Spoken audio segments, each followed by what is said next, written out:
I said there are two kinds of people in the world: those who get up and go to the bathroom, and those who get up and go to the door to pick up the newspaper and then go to the bathroom. And my job as the editor was to increase the number that went to the door and picked up the newspaper first. That's, that was what we wanted to do. We wanted to be urgently important in people's lives every day.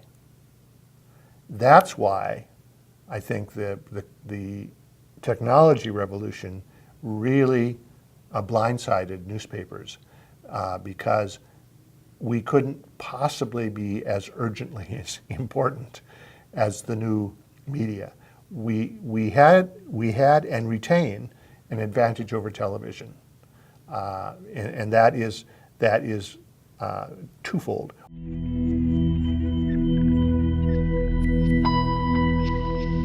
One is the reality of it, the texture. I mean, you're holding something, and the other is the ability to tell the whole story, which television it just doesn't have in its routine newscasts. But the new media completely changed that equation. I mean, I thought, this is stupid of me, I thought that the new media was another iteration of television, and it manifestly is not. And that became clear relatively quickly, but not quickly enough for newspapers to rethink themselves in ways that would have allowed us to get ahead of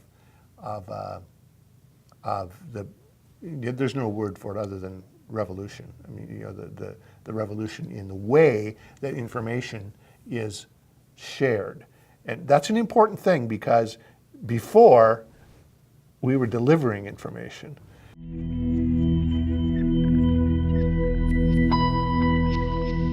Now we're sharing information, and it is a completely different construct. And I think that the newspaper business didn't appreciate that as early as we should have. The other problem that fed into this was our pricing model. We didn't understand that sharing means free, and delivery doesn't.